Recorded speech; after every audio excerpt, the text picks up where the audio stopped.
how should you introduce a new horse to a very protective herd?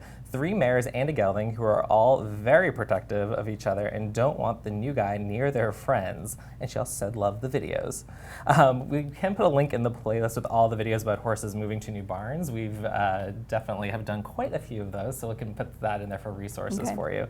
But what advice do you have for Sarah? There's also a blog that I wrote called Protecting My Pony from Our Pushy Pasture Mates. I don't know why I didn't call it Pushy Pasture Pals. Pushy That would have Pals. been great.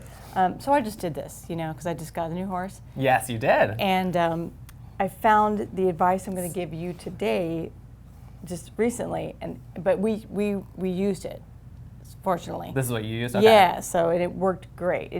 It's a little stressful, but it worked great. And the advice comes from Catherine Hope, who is a veterinarian and PhD. She's Professor Emeritus from Cornell Vet School.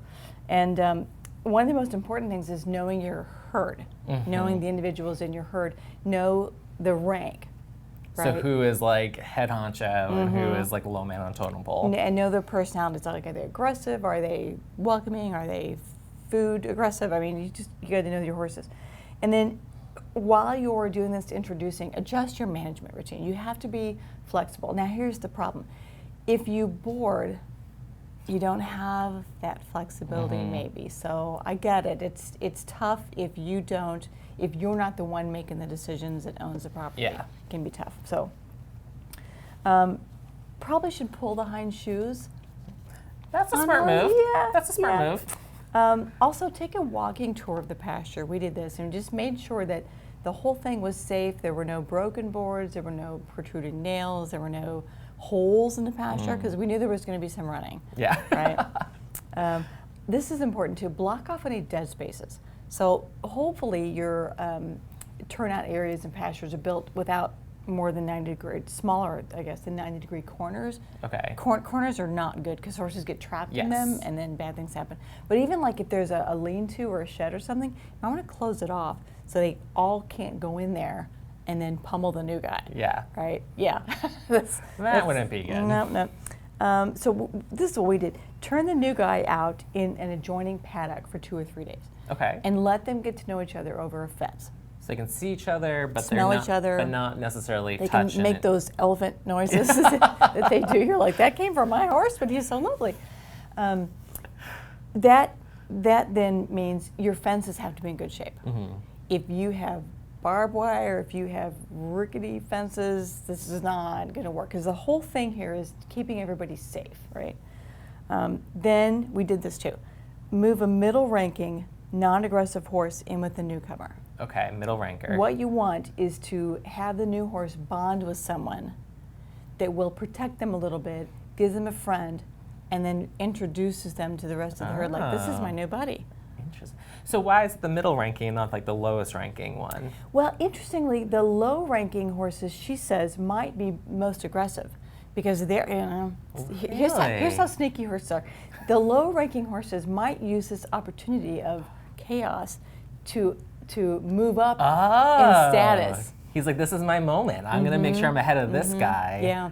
And that the top, I thought you were going to ask you why you wouldn't use the top-ranking horse. That I feel like would end in a bad situation. Well, it might. The other reason I was thinking of, we noticed in the herd before I'm in the one my horse is in now, is that they have like almost a military ranking. So Newman his name was large and in charge, and he was a general. And nobody approached him. His second in command would come up sometimes for advice. The second in command ran the herd. Oh. And nobody challenged Newman. Okay. Yeah, so the head horse is sort of not the involved guy in the you don't day-to-day know. stuff. Yeah. Exactly. So it's just the corporals and the captains and lieutenants and I don't know the. Okay, so you take like the second rank guy or third rank guy, and he brings that. Right. Fair. So then make the introduction to the herd then in the daylight.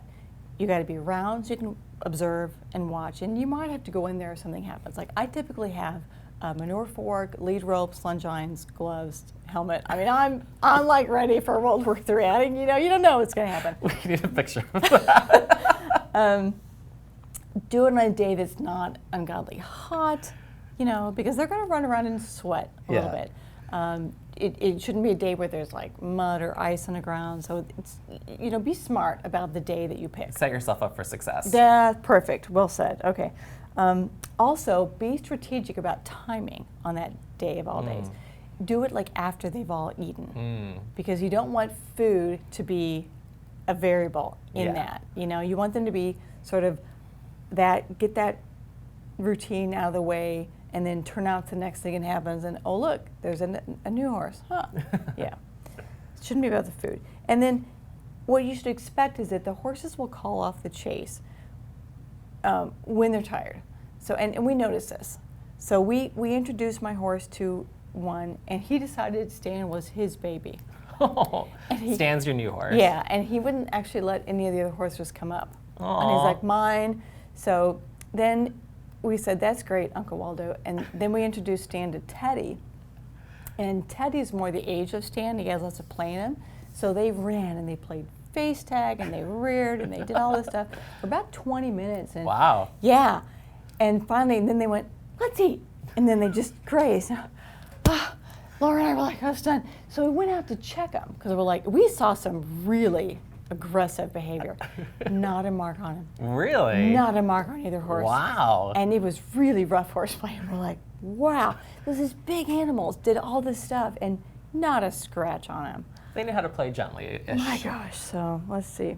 And then just for a couple of weeks after, just watch everybody, because when they come in, they're going to have bites and kicks and stuff. But mine went really well. So I think if you follow this advice, yours could go really well too. Yeah, because it can definitely, there's so many It variables cannot that go can well. go into it. You have to be very strategic, it sounds like. Yeah. So keep them separate paddocks for the time being so they can all kind of observe each other. Take the middle ranking guy in to kind of make friends and introduce him to the rest of the herd. Maybe remove the back shoes. Yep.